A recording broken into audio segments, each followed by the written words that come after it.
Bon, Bon, merci de m'avoir. Je voudrais parler au pasteur Marc-André Gasse, qui m'a invité ce matin à la maison du CEP. Mon nom, c'est le pasteur Yves Dagenet. Je suis le pasteur principal de l'Alliance l'Éveil des Nations.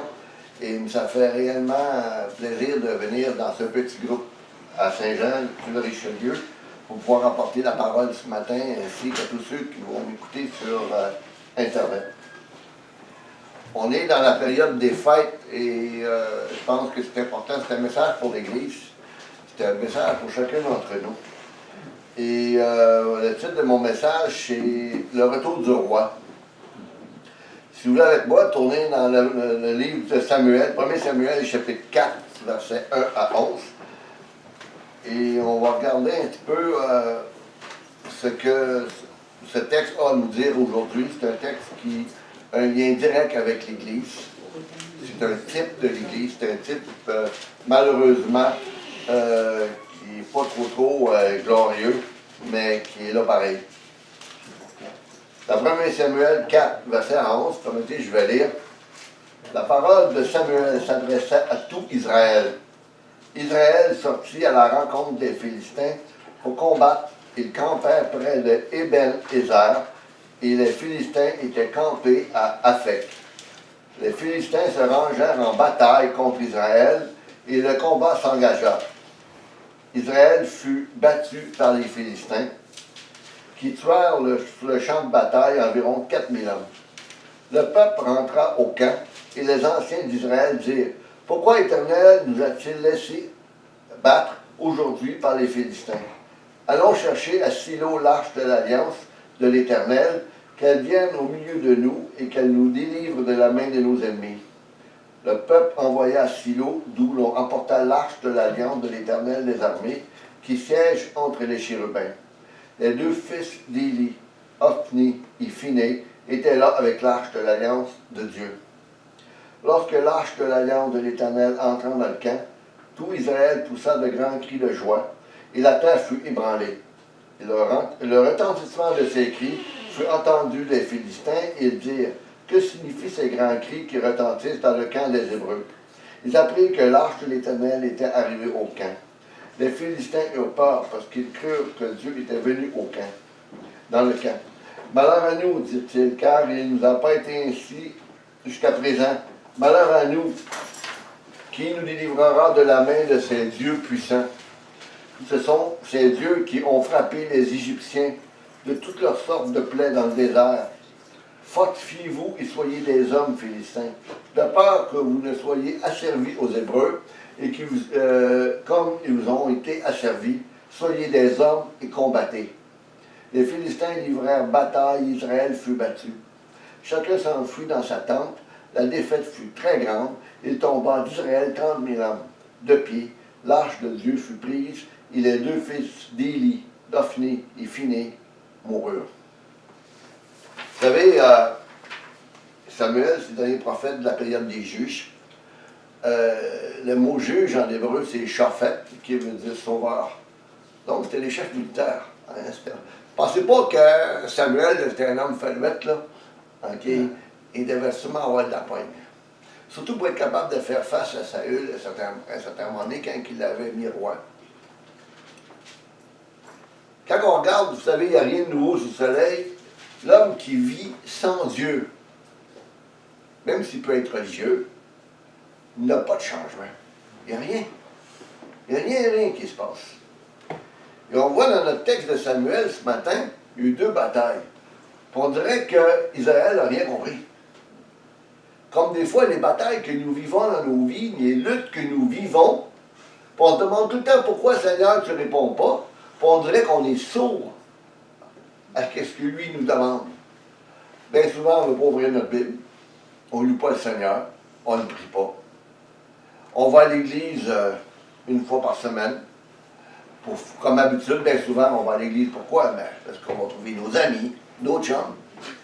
Et quand on se retrouve ensemble après le culte, on parle de quoi? Des choses de la vie, le baseball, le soccer, vous pouvez nommer tout ce que vous voulez, sauf Dieu. On ne se réunit pas autour. c'est que l'Église, le culte de l'Éternel, devient simplement quelque chose de superficiel. Pourquoi? Parce qu'on est des êtres religieux. Et dans notre texte de ce matin, qu'est-ce qui se passait? C'est qu'Israël vivait dans l'idolâtrie, avait mis Dieu de côté, ça faisait longtemps. Israël n'était pas le même Israël qu'à l'époque de Josué, lorsqu'ils étaient sortis d'Égypte. Souvenez-vous, avec l'arche, lorsqu'ils avaient attaqué Jéricho, c'est pas Israël qui avait défoncé, c'était des forteresses immenses. Pendant 6 jours, ils avaient tourné autour du camp, avec les sacrificateurs, puis tous les trompettes, la musique, ils louaient l'Éternel. Et c'est à cause qu'ils louaient l'Éternel d'un cœur pur que les murs ont tombé. Amen. C'était Dieu qui livrait bataille. Mais ici, dans notre texte de ce matin, c'est pas Dieu qui livre bataille, c'est eux qui livrent bataille. On se rend compte au début, quand ils partent sans l'arche. Ah, ils oublient complètement là, que Dieu est là. C'est comme l'image des chrétiens qui partent à la guerre, qui partent à l'évangélisation, puis ils mettent Dieu de côté. Et ils vont par leur propre force. Puis ils ont été par leur propre force à un point tel qu'ils ont perdu le premier combat, puis 4000 hommes sont morts. C'est sûr peut-être que, oui, c'est vrai, c'est des pertes, mais sur peut-être 100 000 personnes, 4000 hommes, c'est des dommages qu'on peut appeler collatéraux. Ben, c'est 4000 hommes pareil. Puis on dirait qu'Israël ne comprend rien. Rien. Dieu veut faire comprendre à Israël, peu importe ce que tu vas faire, si mes sacrificateurs ne sont pas saints, je ne serai pas là. Et les fils d'Élie, hein, ce sont les fils d'Élie, Phiné, puis, une mémoire, là, puis Ophni, c'était des gens qui vivaient pas comme Dieu demandait. Puis on voit très bien à la fin du texte, ce qui est arrivé, c'est que ces deux-là sont morts. Parce que c'était les sacrificateurs qui portaient l'arche de l'Éternel. Nous sommes l'arche. Aujourd'hui, c'est Christ en nous. Pas pour rien que la Bible nous enseigne que nous sommes des sacrificateurs. On doit offrir sur le temple, sur l'autel de notre propre vie. Comme dit dans Romains 12, offrez vos corps comme un sacrifice vivant et saint qui sera de votre part un culte raisonnable. On doit offrir notre vie. Et Israël, ici, n'a pas offert sa vie. Il dit, yes, on va y aller, puis comme dans le passé, Dieu va intervenir, puis on va être capable d'y aller, go. Mais c'est pas à cause que Dieu a intervenu dans vos vies, dans le passé, que si vous vous détournez de lui, qu'il va faire la même chose que dans le passé, les mêmes prodiges. On voit très bien que Israël se souvenait du passé, se souvenait probablement de Jéricho, que les murs avaient tombé. Hey, on va aller chercher l'arche, on s'est fait planter une fois, on a eu 4000 hommes, on va en venir, puis là, les Philistins vont les avoir. L'arche était devenue un artifice, mais Dieu n'était pas présent. On peut aller à l'église, on peut lire notre Bible qui devient un artifice, quelque chose d'usuel. On peut faire un paquet de choses, comme on va voir tantôt. Puis Dieu n'est même pas là. Il n'est réellement pas là. On peut louer l'Éternel, puis pas d'un cœur pur. Puis Dieu n'est pas là. Vous savez, j'aurais aimé ce matin vous parler du retour du roi des rois, hein, parce que dans mon message, le titre, le retour du roi, vous allez vous rendre compte que ce n'est pas le même roi. Israël avait voulu démontrer aux Philistins, le roi revient avec l'arche. Hein? Mais le roi était resté sur son trône. Puis il n'y avait rien que l'arche qui était là, qui était le symbole de sa présence. Simplement le symbole, mais il était absent, complètement absent.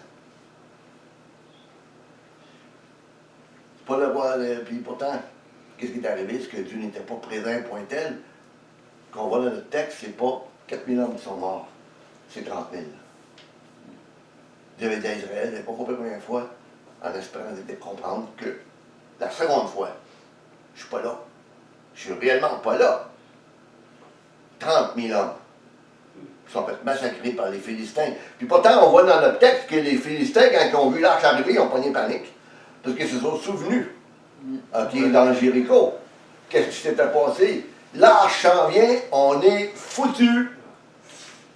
Et c'est là qu'on voit dans le texte qu'il dit, hey les boys, prenez courage, même si l'arche est là, go!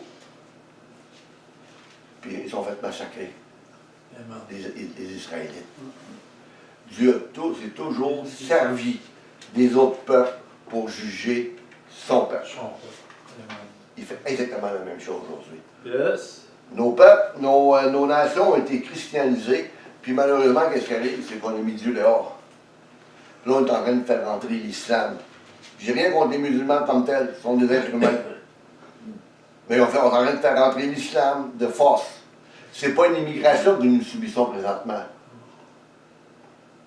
C'est une islamisation.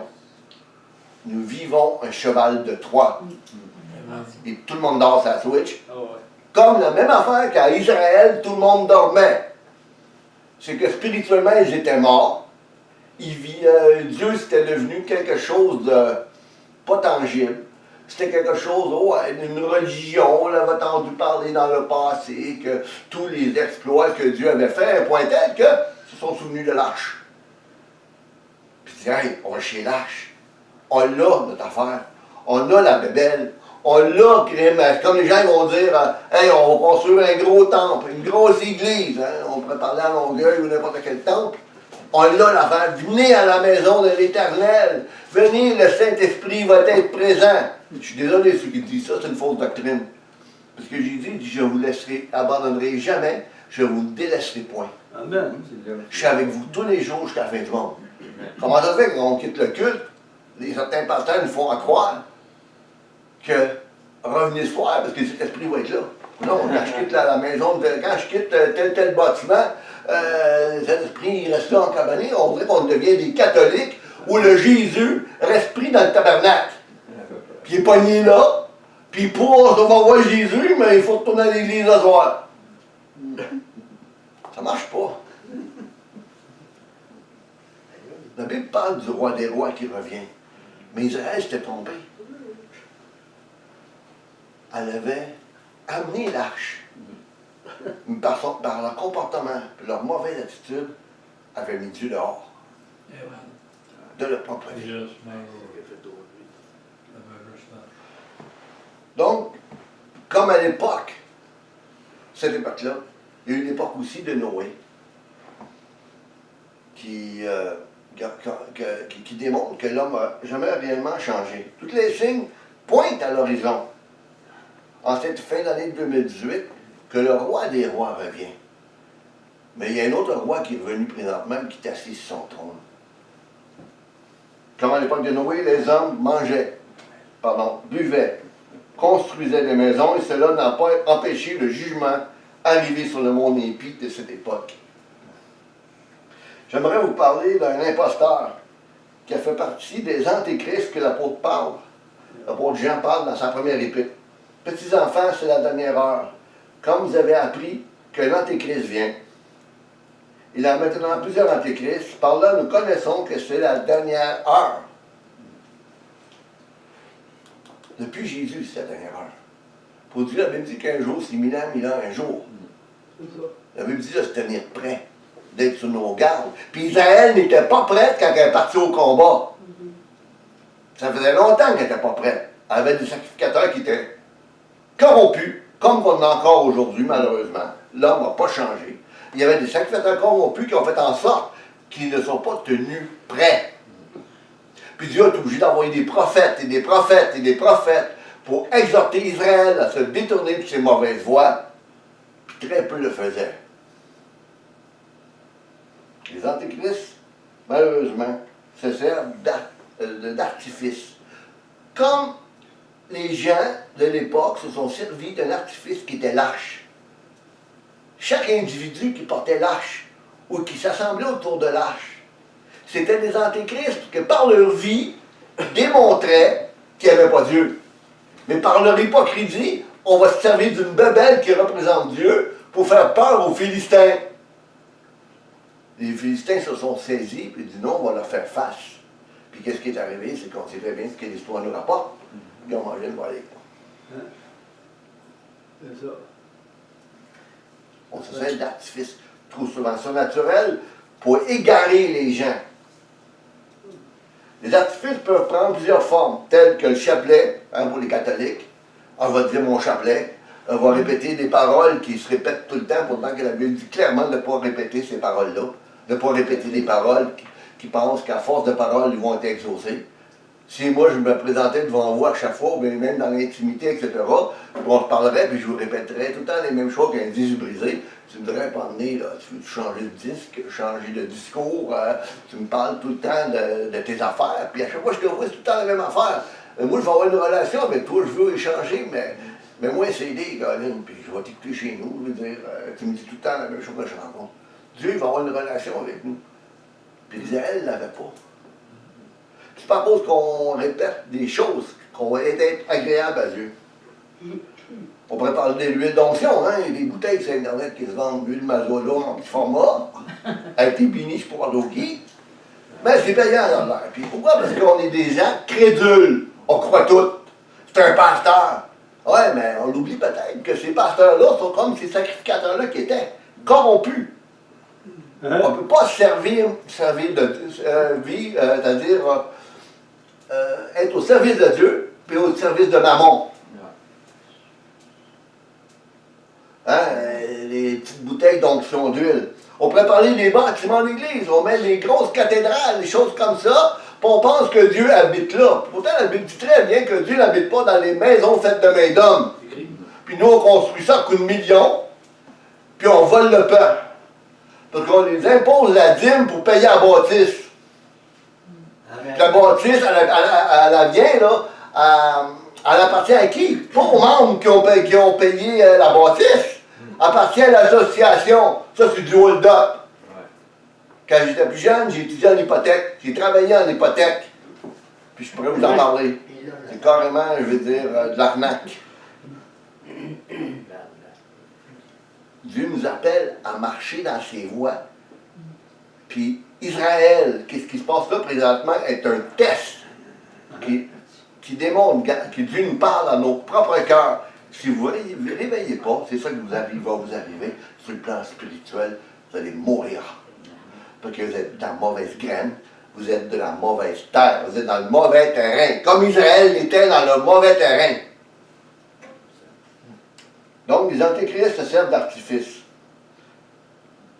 On pourrait parler de l'idolâtrie d'un pasteur. Ah, c'est le pasteur.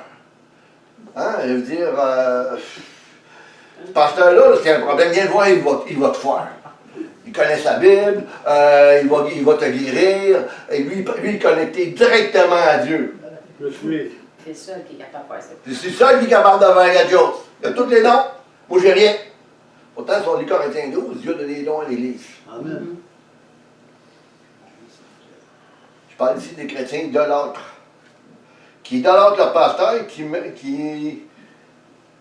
toute leur confiance en lui au lieu de se tourner vers Dieu. Même chose. Israël a mis sa confiance dans l'arche, dans un objet, au lieu de se tourner vers le Dieu vivant. C'est ça qu'il a fait. Puis on fait exactement la même chose aujourd'hui. On met notre confiance en un homme, quand la Bible dit très bien, maudit soit l'homme qui se confie en l'homme, qui prend chair comme appui. On oublie ces choses-là. Ben là, c'est le pasteur. Il va régler mes problèmes. Faut que je l'appelle le pasteur, j'ai un problème. Si moi, je serais psychologue, je serais médecin. Ah non, le pasteur Marc-André qui est ici ce matin, il pourrait dire la même affaire. Les gens ils s'imaginent, à cause qu'on est des ministres de culte, qu'on connaît tout, on sait tout pour hey, vos problèmes, chers frères et sœurs, on va les régler comme ça. Finalement, pour vous, vous mettez votre dîme, et c'est là que je vais vous régler vos problèmes. Afin d'aller à la source. Israël n'a pas voulu aller à la source dans une repentance réelle qui a fait en sorte qu'elle n'a pas voulu ouvrir le cadeau, elle a gardé l'emballage, qui était l'arche. Elle a monté au fond avec, elle s'est fait ramasser. Bien souvent, dans nos vies, on garde un l'emballage. On ne veut pas aller ouvrir pour savoir qu'est-ce que Dieu a à nous offrir, a à nous donner. Puis on oublie qu'il veut une relation. Il y avait peut-être une belle enveloppe dedans, puis qui disait, je t'aime mon enfant. Puis le cadeau là, puis on regarde, là, puis on le chérit, là, hey, une belle boucle, puis c'est à moi, c'est à moi. C'est de l'idolâtrie. Dieu va avoir une relation avec vous. Amen, amen, amen. L'homme aime les artifices C'est ça. comme support pour communiquer avec Dieu, et cela le rassure dans sa recherche de communion avec Dieu. Israël se sentait rassuré. Pourquoi? Parce qu'il y avait l'arche. Hein? Vous vous sentez rassuré parce que vous allez à l'église une fois le dimanche. Vous vous sentez rassuré parce que vous lisez votre Bible. C'est pour le ceux qui lisent. Hein? Mais ça veut tout dire que quand vous allez comparer devant lui, Dieu va dire, viens, bon et fidèle serviteur, entre la joie dans ton maître. C'est pas rien d'intéressant. Ça, c'est de la religion. On peut lire notre Bible pour calmer notre conscience. On peut aller à l'église parce que l'église est devenue un club social.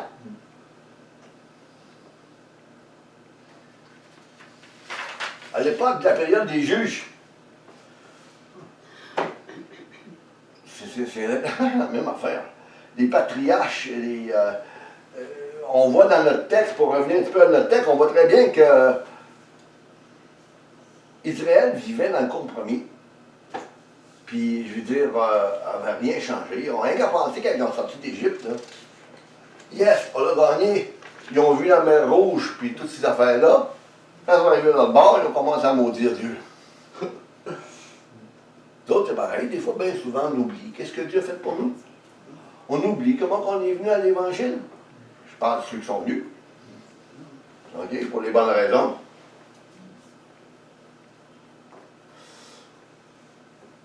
Dieu nous appelle à crier à lui. Et ils n'ont pas à se servir d'artifice.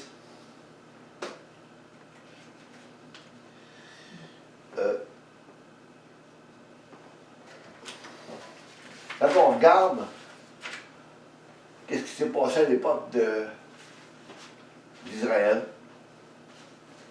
c'est la même chose aujourd'hui.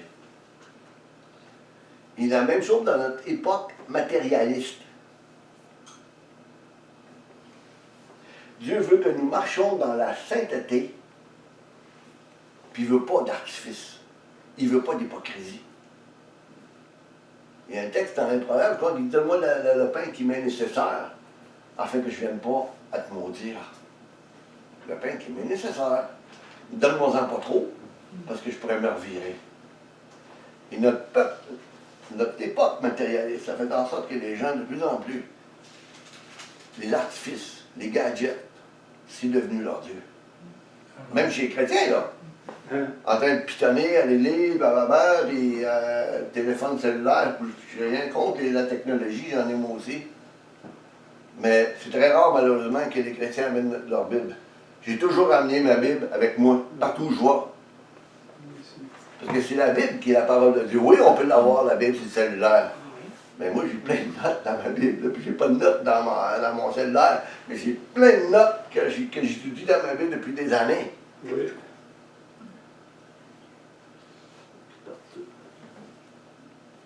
On est dans un peuple qui est sans scrupules. Puis on se croit maître de notre destin. Comme Israël se croyait maître de son propre destin. Yes, on y va à la guerre, ils vont en avoir, je te dis, les Philistins, ils vont en manger toute une. Hein? On se croyait fort. Puis, ils sont fait ramasser. Comme les chrétiens, des fois, sont défaits. Parce qu'ils se croient maîtres de leur destin. Ils font faire quelque chose. Hein? Ils parlent de Jésus de temps en temps. Puis ils pensent qu'il impressionne Dieu. Pas partout. Comme l'Église de la fin, elle est semblable à notre société qui se croit riche, plein de potentiel, prêt pour cette ère nouvelle qui se pointe à elle, pour elle, à l'horizon. Une ère nouvelle, yes, on s'en vient, la technologie. oubliant qu'il y a à peine 200 ans auparavant, nous nous promenions encore à cheval. Les choses que nous possédions avant l'ère industrielle étaient fabriquées par des artisans. La venue de la mécanisation marque le début du capitalisme. Avant l'ère industrielle, la société canadienne avait une économie basée sur l'agriculture et l'exportation des matières premières. Comme société, nous jouissions aujourd'hui d'une avancée technologique sans précédent dans toute l'histoire de l'humanité. Jamais l'homme n'a vécu comme nous vivons aujourd'hui cette opulence, cette autosatisfaction que nous accorde le matérialisme.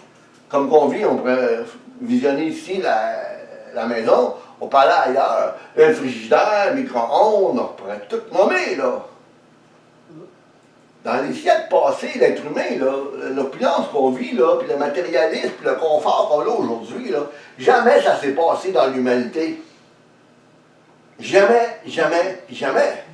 Le prophète Daniel, dans Daniel 12, il dit vers la fin, il dit la connaissance va augmenter, etc. Et dans l'heure viendra la fin. Cette connaissance que nous avons au niveau de la science, hein, notre frère qui était opéré à cœur ouvert, veut dire il y a un siècle, il sera mort. Dieu nous accorde du sursis. Dieu aura pu détruire Israël au complet face aux Philistins. Mais il a voulu donner une leçon, 30 000. Il aurait pu dire fini. Dieu, des fois, les problèmes que nous avons dans nos vies, les difficultés que Dieu, on sent qu'il ne répond pas à nos vies, parce qu'on fait l'oreille sourde, est un, comment dire ça, donc, un appel à Dieu. Il y a un appel que Dieu a sur nous. Puis Dieu, arrête ma fille, arrête mon fils, c'est assez. Attends pas de passer une frontière que tu ne pourras pas retourner en arrière.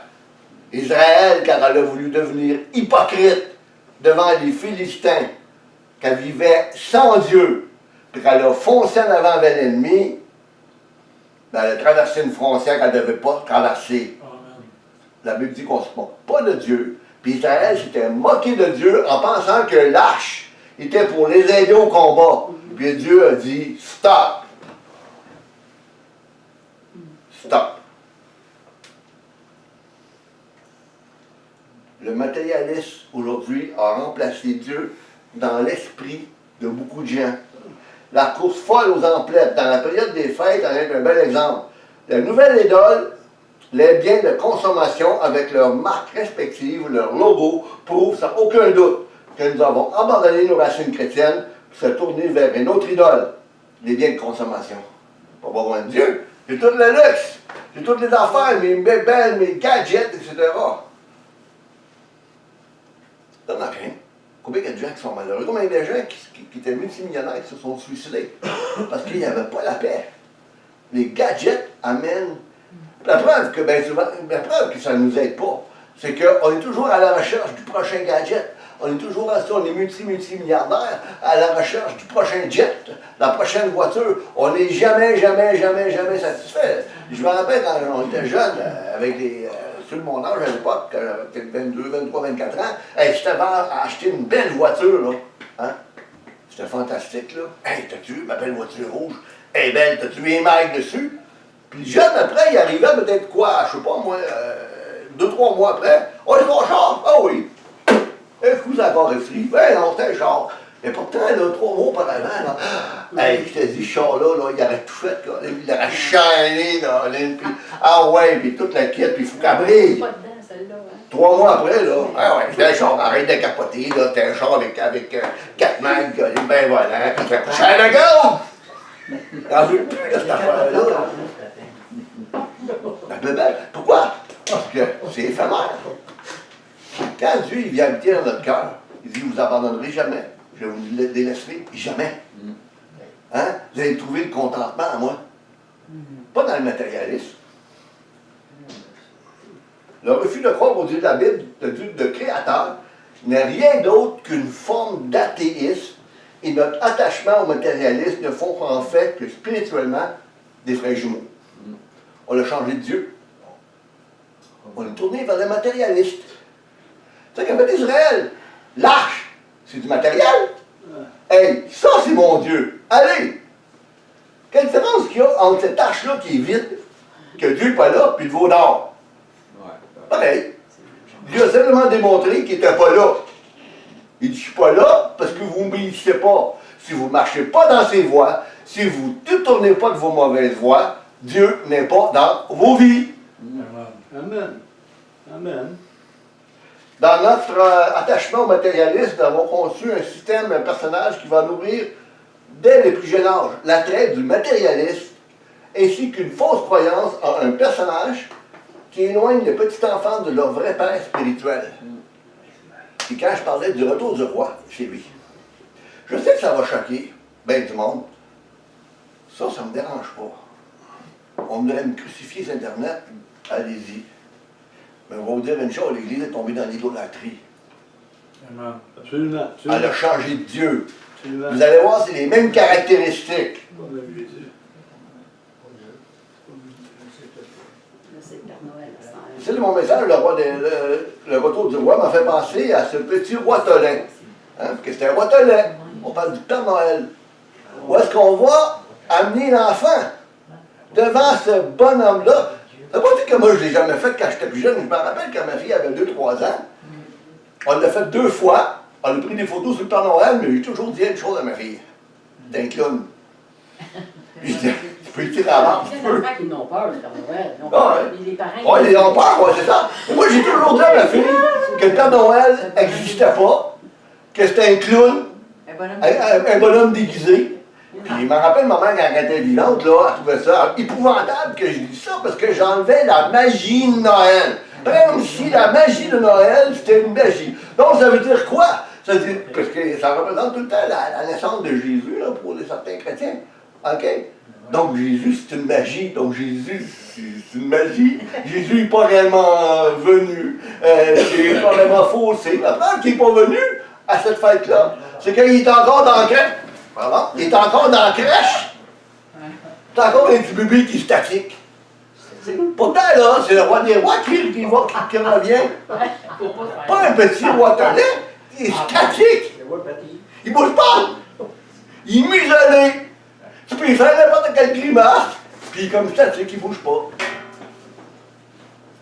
Le roi qui revient, là, lui, il va bouger. Amen. Un vrai roi. Alléluia. Ce petit roi Tolin qu'on appelle le Père Noël, il est venu charmer les cœurs de nos petits. Le Père Noël est un imposteur, un pâle imitateur du vrai roi des rois. Puis malheureusement, dans nos églises, on décore Noël. Pourquoi? Parce qu'on veut attirer les gens. On fait rien que rentrer le monde dans l'église. C'est un point, c'est tout. On ne glorifie pas le nom de Dieu. C'est Noël, c'est le Père Noël, c'est la fête de Noël. Hein? On pourrait même dire que Noël, non, pas. Elle, en hébreu, c'est Dieu. Ça voudrait dire qu'on pourrait le traduire comme ça, absence de Dieu. Carrément. Oui, c'est absence de Dieu. Allez dans les fêtes, là, pour les chrétiens qui vont voir leur famille, là. OK, là, on est supposé être la lumière du monde. Allez dans vos fêtes, dans vos familles, puis parlez de Jésus, vous allez jeter le fret. Vous allez casser le party. Pourtant, ils fêtent Noël. Moi, je leur disais, moi, des fois, là. Moi, j'arrivais, là, puis je leur disais, des fois, je parlais de Jésus. Pourquoi tu fêtes Noël? Ben quoi, sois au moins conséquent avec toi-même. Si t'es contre ça, pourquoi t'as fait ta fête? Moi, là, quand j'entends des musulmans fêter leur fête, là, est-ce que je m'en vais m'associer à eux autres pour fêter leur fête? Non. C'est une fête païenne. Ce sont des païens qui se croient les maîtres du monde, qui se croient la seule et unique vérité, puis qui tuent au nom d'Allah. Mais c'est la même affaire. Pourquoi on s'associe à des fêtes auxquelles on ne s'associerait même pas à ces gens-là dans l'année? Mais on est la fête, comme cette fête de Noël, est une des seules fêtes où les chrétiens et les païens se réunissent ensemble. Pourtant, la Bible dit très bien que l'injuste ne peut pas s'associer dans la maison des justes. Pour ça, vous vous associez, ça se produit peut-être que vous êtes des injustes. Hein? Hein? Comme Israël, à s'associer avec le monde, carrément avec le monde. Puis Dieu les a jugés. Puis vous pensez que Dieu il est content quand vous vous associez le 23, comme aujourd'hui on est le 23 à l'avant-veille de Noël. Ah, sont-ils gentils, avec le petit Jésus en plante, hein? Puis les beaux sapins, la belle décoration. Ça va faire des convertis. Yes! La Bible dit clairement que c'est le Saint-Esprit qui ajoute à l'Église ceux qui sont sauvés. Puis nous autres, encore une fois, par nos artifices, comme Israël avait fait avec Clash, on pense que par nos artifices, on va convaincre le monde hein, qu'on a la vérité. Désolé, c'est pas ça que la Bible dit. Retourne à la source. Donc maintenant, avant de faire cette comparaison que je veux faire, avant de faire cette comparaison, je voudrais remercier le webmaster. Parce que j'ai été chercher ça, ça vient pas de mon cru. Même si je voulais chercher, j'aurais été sûrement capable, mais ça a été plus vite. Le webmaster de Bible et Nombre Online.fr, de son site qui a été une mine de renseignements pour moi, pour faire cette comparaison. Et je voudrais le remercier publiquement parce que c'est copyright, ces choses-là, puis je pense que c'est important que les gens peuvent comprendre, puis vous pouvez trouver qu'est-ce que je vais dire sur bibleonline.fr. Puis je remercie le frère qui l'a fait. Donc, Jésus-Christ, hein, on va faire la comparaison, vous allez voir que c'est très simple. Pasteur Goulet, qui est ici présentement, il y a plusieurs années, à l'Assemblée du Sabotage, j'avais prêché là-dessus, mais d'une façon différente. Puis on avait voulu me crucifier sur la place publique, mais merci Seigneur, je suis encore vivant. Mais je veux dire, ça n'avait pas passé. Ça prouve les frères et sœurs qui vont être choqués, parce que qu'est-ce que je vais parler? Vous êtes des idolâtres. Dieu n'est pas en première place dans vos vies. C'est le Père Noël qui est là, puis viens pas toucher à mon Père Noël, tu vas venir insulter mes enfants. Je suis désolé, vous traînez vos enfants vers un homme qui ne représente pas l'Éternel, puis vous les conditionnez au mensonge. Après, vous vous demandez pourquoi que les parents, que les enfants ne vous croient pas. Ben là, on les avait menti, c'est quelque chose d'essentiel dans leur bas âge. L'histoire du Père Noël. Après, vous demandez pourquoi ils sont révoltés. Ben, posez-vous la question. Donc, Jésus-Christ n'a pas d'enfant. Il est semblable à Melchizedek. OK? Je ne lirai pas les textes, parce que ça va être trop long. On le retrouve dans Hébreux 7.3. Santa Claus, le Père Noël, lui aussi, il n'a pas d'enfant. Il n'a pas de parents. Hein? Donc, on fait Satan, il n'y a pas de hasard. Hein? Satan a vraiment fait, je veux dire, des choses là, pour un simulacre, pour démontrer comme quoi, ben oui, tu peux aller vers le Père Noël, c'est pareil. Jésus-Christ, il vient du nord où il vit. Hein? Quand on parle du septentrion, c'est le nord. Dans Ézéchiel 1.4, dans Psaume 48.2, puis dans Psaume 48, verset 3, là, il vient du nord. Santa Claus, le Père Noël, vient d'une région proche du pôle Nord où il vit. Hein? Bizarre les analogies hein, qu'on a faites avec les analogies. Il reste à côté de Jésus. Jésus-Christ a des cheveux semblables à de la laine blanche. La même rue. Répétez vos... Les versets. Pardon? Les versets. Ouais, c'est Ézéchiel 1.4, Psaume 48.2, Psaume 48.3. Bien sûr, vous allez pouvoir l'écouter sur la vidéo, là. Ça vous donne, vous allez pouvoir... Ézéchiel quoi? Ézéchiel 1.4. Jésus-Christ a des cheveux blancs comme de la laine blanche.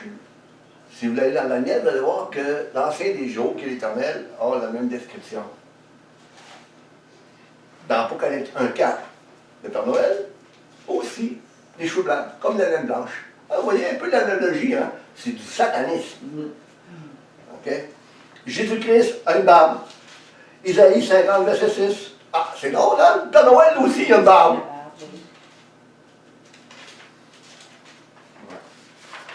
Jésus-Christ vient sans prévenir et de façon mystérieuse. Hein? On sait très bien quand il va revenir un éclair, un instant, au son de la trompette. Yes. Luc 12, 40. Marc 13, 33. Lui aussi, il vient d'une façon mystérieuse, sans prévenir. Ha, ha, ha, ha. Pas de la cheminée. Pourquoi? Il y a la grosseur qu'il y a là, il n'a jamais resté pris là-dedans. Allez, on savait qu'il passe partout, il est omniprésent, il est omnipuissant. Jésus-Christ vient aussi comme un voleur dans la nuit, hein? Dans Matthieu 24, 42-44. Lui aussi, il vient comme un voleur. Parce que moi, je me rappelle quand j'étais jeune, quand j'avais 4 ans. Ma mère m'allait me coucher, puis le Père Noël s'en venait. Puis là, je ne dormais pas tout de suite, parce que j'attendais, là. Justement, je tombe endormi, là. J'espérais qu'il vienne, puis je l'entende, oh, oh, puis qu'il s'en vienne, mais il n'est jamais venu, là. C'est une forme. OK? Je me rappelle, moi, j'avais été déçu. Quand à l'âge de 6 ans, ma mère et mon père, Père Noël, c'était pas vrai. On éduque nos enfants dans le mensonge. Puis après, on voudrait qu'ils croient en Jésus. Mais si le Père Noël n'est pas vrai, pourquoi je croirais en Jésus? C'est la même description. Qui me dit que c'est pas vrai? Qui me dit que c'est vrai, c'est-à-dire? Si vous m'avez dit que ça, c'est un mensonge, puis toi, tu vous dites chrétien, la Bible dit que les menteurs n'hériteront point le royaume des cieux, tu me parles de Jésus. Ah ouais? Puis pendant ta vie, elle n'est même pas conforme, tu mens, tu te chicanes, je vois papa et maman, qu'est-ce qui se passe dans la famille, etc. Puis tu me parles de Jésus, puis tu dis, Jésus-là, il transforme. Ah! Donc, pourquoi que j'y arriverais, là? Moi, personnellement, là, croire à ton petit Jésus de plante, là. Si ton Père Noël, c'est complètement faux. Donc, Jésus-Christ vient comme dans la nuit. Lui aussi, comme un voleur. Lui aussi vient comme un voleur. Jésus-Christ est l'Éternel sans âge. Dans Hébreux 13, 8. Lui aussi, il n'a pas d'âge. C'est un cheveu blanc. Il ne change pas. Il n'est pas au régime. Je veux dire, il a la barbe blanche, puis toujours la même bonhomme. Jésus-Christ est omniscient et connaît toutes nos actions et nos cœurs. Hébreux 4, 13. 1 Jean 3, 20. Lui aussi, il est comme Dieu. Il est omniscient, il connaît toutes nos actions, puis tous nos cœurs, il connaît nos cœurs. La preuve, tu n'auras pas de bébelle. Si tu n'es pas gentil, le Père Noël, il sait. Hein? C'est carrément des menteries. Hey, dans le stationnement du Maxi à Longueuil, avant-hier, il y avait une petite fille qui pleurait, puis tout ça. Elle dit, papa, le bébé, là, pardon, elle avait peut-être 2 ans. Il dit, papa n'a pas d'argent. Attends à Noël. Père Noël. Parce que le Père Noël, il va t'en donner, bébé. Il va te le donner, ces affaires-là. Moi, j'en ai pas. Il y a une mauvaise haleine. Il y a un peu la veille. Pourquoi? Parce que Santa Claus, ou le Père Noël, lui aussi est omniprésent. Il doit délivrer son stock de jouets en l'espace d'une nuit. Sur toute la planète. Ouais. C'est du sport. Pauvre reine. Ils doivent avoir une mauvaise haleine, pas de voix, puis ça doit aller par là, hein? Jésus-Christ vit au milieu des hommes. 1 Corinthiens 3, 16. 2 Corinthiens 6, 16 à 17. Il vit au milieu des hommes. OK? Dans notre vie, dans nos vies. Santa Claus, il vit dans le cœur des enfants. Dans des fables, dans des fausses croyances, dans des fausses attentes. Amen. Jésus-Christ délivre des présents. Éphésiens 4, 8. Lui aussi, il délivre des présents. Jésus-Christ fait l'objet d'une véritable tradition picturale ou iconographique. Vous savez, les portraits qu'on peut faire, là, surtout chez les orthodoxes, c'est beaucoup... quand il y a une ligue orthodoxe, il va y avoir les icônes. Et où est-ce qu'on a les portraits de Marie, Jésus, blablabla. OK? Santa Claus aussi fait l'objet d'une véritable tradition picturale ou iconographique. On le voit partout. Chez Coke, des portraits dans des cartes de Noël, puis à l'ouest. Hey, c'est pas Jésus qui est élevé, c'est lui qui est élevé. Puis il est tellement vrai, ils vont t'amener au magasin, il est là. Mais moi, je me rappelle, quand j'étais plus jeune, je commençais à avoir des affaires qui étaient pas, qui étaient bizarres. Je m'en vais chez Eaton, si tu connais, c'était pas Eaton. Il est là. Je m'en vais chez Sears, il est encore là. Voyons là. Puis je commençais à allumer, je me disais, putain, qu'est-ce qui se passe? Il y en a un là, il est partout. Ben, il est là, il est partout. Il disparaît, paf, puis il se retrouve là. Jésus-Christ représente la vérité absolue. Dans Jean 14, 6, quand il dit juste du chemin de la vérité. Santa Claus, ou le Père Noël, c'est un mythe, une fable absolue. Pourtant, on fait croire ça aux enfants, puis on se dit chrétien. Je suis désolé. Vous êtes des apostats si vous faites ça. Vous reniez Christ dans vos vies. Pourquoi? Vous transférez vos enfants vers un autre Dieu. Amen. Comme Israël avait fait avec Baal, qui veut dire maître. La même chose. Jésus-Christ possède un trône. Apocalypse 5, 1. Lui aussi il possède un trône. Il y en a plusieurs, il y en a partout. Vous allez vous promener, vous descendre la chose, Jésus-Christ s'adresse aussi principalement aux enfants à qui il demande de s'approcher. Marc 10, 14. Lui aussi, le Père Noël s'adresse principalement aux enfants à qui il demande de l'approcher. Venez vers moi, puis vous me donner des bébés, là. Je te promets, un gros train. Comme gage, comme quoi je vais revenir, ou un son. Pourtant, Dieu, comme quoi le gage qui va revenir, la Bible dit, il nous a scellé du Saint-Esprit. Puis pendant il nous donne un bonbon. Comme quoi je vais revenir. Hein? Ben, c'est des cannes. Jésus-Christ demande aux enfants d'obéir aux parents. Éphésiens 6, 1. Même chose pour Père Noël.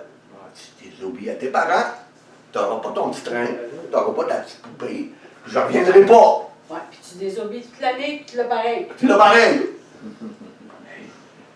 Jésus-Christ est le Père éternel, dans Apocalypse 1, 8. Puis aussi dans Apocalypse 21, 6. Tandis que Santa Claus, c'est pas le Père éternel, c'est le Père Noël. C'est pas tout à fait la même affaire. Hein? Jésus-Christ fait l'objet de prière et d'adoration. Santa Claus fait l'objet de prière aussi et d'adoration. On va le prier, on va l'invoquer, hein, parce que le mot prière, prier avec ferveur, vient de la racine latine invocare, qui veut dire prier avec ferveur. Je demande des choses de tout mon cœur. Il va avoir mon train, il va avoir ma poupée. J'ai pas d'argent. Ben, le Père Noël va te la donner. Hein? C'est une forme de prière. C'est que prier Marie ou prier ça, c'est que notre cœur se détourne de ce que Dieu veut pour lui, cette adoration unique, pour se détourne vers un autre Dieu. Jésus-Christ est l'Éternel des armées, dans Malachie 3,5. Santa Claus règne sur une communauté de lutins, de gaumes, de fées, d'esprits de la nature, de nains et d'autres démons. Tandis que Jésus est l'Éternel des armées. Jésus-Christ est ce prince de paix, dans Ésaïe 9,6 ou 9,5 selon certaines traductions, tandis que le Père Noël, c'est un symbole de paix. Santa Claus juge les actions des enfants. OK? Donc, on voit très bien, tandis que Christ est le véritable juge de toute la terre. Amen. Amen. Ça, c'était pas pire. Dieu, il dit « Oh, oh ». J'ai oublié de marquer mon texte. Ben, en tout cas, il dit ô, ô, fuyez la terre de septentrion, dit l'Éternel, car je vous ai dispersé aux quatre coins du ciel, dit Yahweh. Traduction de Samuel 4M. J'ai été vérifié dans l'hébreu, puis c'est réellement ô, ô. OK, j'ai quasiment terminé. Ouais, c'est ça. J'ai complètement le pouvoir le retrouver avec le texte, là. J'ai oublié de le marquer. Tandis que Santa Claus, lui, Père Noël, il dit « Oh, oh, oh ». Pourtant, Dieu, il dit « Oh, oh ». OK? On ne le voit pas dans nos traductions, on le voit en hébreu. OK? Je vous le montrerai, ceux qui veulent. Mais c'est pour démontrer comme quoi que Satan, c'est un copieur. Ah, il essaie de nous faire croire que c'est lui. C'est lui qui va revenir sur ses rênes, son chariot, bourré de menterie. C'est pourquoi c'est vrai, c'est bourré de menterie. Oui, j'ai demandé au Père Noël d'avoir un train. Si oui, tu vas en donner un, mais c'était miniature, c'était un qui toille. Puis tout petit. Nous, j'en voulais un gros de même. Menteur. Hein? C'est ça qu'on fait croire aux gens, souvent. Après, encore une fois, on veut dire aux gens, ben regarde, Jésus, là, ils vont venir t'aider, puis il va te changer ta vie. Menteur. Pourquoi? Parce que tu veux mentir pour l'autre, qui me dit que tu ne vas pas me mentir pour autre chose. Après, vous vous demandez pourquoi les enfants ne vous croient pas, chers parents, qui vous dites chrétiens. Pourquoi? Parce que vous participez à des fêtes qui ne devraient même pas être. Frères et sœurs, le Père Noël, c'est un imposteur. Puis il mine la foi de nos jeunes. Il détruit la confiance que vos enfants ont en vous à cause de ce mensonge perpétué depuis plusieurs générations. Ah oui. Ne savez-vous pas que les menteurs n'hériteront point le royaume de Dieu? Puis vous vous dites chrétien, puis vous dites des menteries. Si vous êtes capable de mentir là, vous mentez ailleurs. Sûr. En dehors de Jésus-Christ, il n'y a pas d'espérance. nous demeurons dans nos péchés. Donc malheur à ceux qui scandalisent les petits-enfants en les induisant dans l'erreur. Dans Marc 9,42, mais si quelqu'un scandaliserait un de ces petits qui croient en moi, il vaudrait mieux pour lui qu'on lui mette au cou une grosse meule de moulin et qu'on le jette dans la mer. Et c'est ça qui va vous arriver si vous scandalisez ces petits, puis vous les empêchez d'entrer dans le royaume de Dieu à cause de vos mensonges, puis vos fausses fêtes, puis des fêtes qui s'associent aux idoles. Il y a un changement de cap en terminant qui est nécessaire. Avant la fondation du monde, Dieu, notre Père éternel, nous a élus avant la fondation du monde afin que nous puissions vivre une vie qui l'honore. Dans Éphésiens 1,4, en lui, Dieu nous a élus avant la fondation du monde pour que nous soyons saints et répréhensibles devant lui. Dans Proverbe 13, 15 à 16, l'intelligence cultivée produit la grâce, mais la conduite des perfides leur perte. L'homme sensé fait tout avec réflexion, mais l'insensé étale sa folie. Votre folie de laisser croire aux enfants que ces choses existent, de vous associer aux païens, car la Bible dit très clairement de se dissocier. Dans Galates 3,3, êtes-vous réellement dépourvu de sens? Après avoir commencé par l'esprit, vous voulez maintenant finir par la chair? Hey, c'est le fun de Noël parce que ça me rappelle mon enfance. Ça te rappelle quoi? L'hypocrisie que vous avez vécue. Paul, par sa prédication puissante et vivante de Jésus-Christ, de ses souffrances, de son sacrifice expiatoire, de sa mort, l'avait tellement dépeint aux yeux des Galates qu'il peut dire en vérité que c'est comme si ces scènes de Golgotha avaient lieu au milieu d'eux. Ils étaient plus incompréhensibles qu'ils se fussent laissés détourner de Christ. Il dit, vous avez été supposés de comprendre, puis même là, vous n'avez pas compris. Vous avez été supposés de comprendre que ce sont des idoles, puis vous vous laissez aller vers ces idoles. Comme Israël s'est laissé aller avec Baal. La même chose, la seule chose a changé. A changé de nom. C'est tout. De même aujourd'hui, nous sommes aussi dépourvus de sens pour accepter des idoles dans nos vies. Nous qui avons cru au Messie promis, nous qui avons vu l'action du Saint-Esprit, voulons-nous tenter réellement l'Esprit du Seigneur? Sommes-nous devenus des sots? Des gens qui ne comprennent rien? Nous voulons vraiment attirer la colère de Dieu? Comme Dieu a châtié Israël quand il combat les Philistins, il se croyait religieux. Oh là l'arche, oh là nos bébés, oh là notre sapin, oh là notre église, oh là le petit Jésus qu'on prêche, on se tient qu'une Bible pour parler de Jésus de temps en temps. Est-ce que ça veut dire que Dieu est avec vous? Non. Non. Peut-être, mais peut-être que non aussi. C'est pourquoi. Je termine avec ceci. Dans Hébreux 10, 23, 31, retenons fermement la profession de notre foi, de notre espérance. Car celui qui a fait la promesse est fidèle. Veillons les uns les autres pour nous exciter à la charité et aux bonnes œuvres. N'abandonnons pas notre assemblée. On parle d'apostasie ici. Comme c'est la coutume de quelques-uns, mais exhortons-nous réciproquement, car cela autant vous plus que vous voyez s'approcher le jour. Car si nous péchons volontairement, après avoir reçu la connaissance de la vérité, il ne reste plus de sacrifice pour le péché, mais une attente terrible du jugement et l'ardeur d'un feu qui dévorera les rebelles. Celui qui a violé la loi de Moïse meurt sans miséricorde, sous la dépouillement de 2 de 3 témoins. De quel pire châtiment pensez-vous que sera jugé celui qui a refoulé au pied le Fils de Dieu, qui a retenu pour profane le sang de l'alliance dans lequel il a été sanctifié, qui a outragé l'esprit de la grâce. Quand vous tournez un enfant vers le Père Noël, vous outragez l'esprit de la grâce. Vous le tournez vers un faux Dieu, une fausse espérance. Car nous connaissons celui qui a dit, à moi la vengeance, à moi la rétribution. Et encore, le Seigneur jugera son peuple. C'est une chose terrible que de tomber entre les mains du Dieu vivant. Terminé, j'aimerais qu'on puisse terminer avec le texte de Osée 6, 1 à 3. Venez, voici ce que nous devons faire. Retournons à l'Éternel. Car il a déchiré, comme il avait déchiré Israël, mais il nous guérira. Il a frappé, mais il bandera ses plaies. Il nous rendra la vie dans 2 jours, et le 3e jour, il nous relèvera. Et nous vivrons devant lui. Connaissons, cherchons à connaître l'Éternel, pas le Père Noël, mais l'Éternel. sa venue est aussi certaine que celle de l'aurore. Elle est plus certaine que le Père Noël. Parce que moi, quand j'étais jeune, là, je l'ai attendu, hein, j'essayais de dormir, pas dormir, et puis jamais venu. Okay? Elle est aussi certaine que celle de l'aurore. Il viendra pour nous comme la pluie du printemps qui arrose la terre. Amen. Puis il viendra nous relever afin que nous puissions devenir des hommes nouveaux, qu'on change de cap, puis qu'on regarde à Jésus-Christ. C'est lui qui est le pourvoyeur, et non le Père Noël. Que Amen. Dieu vous bénisse. Amen. Bravo. Merci. Ouais, c'était très bien.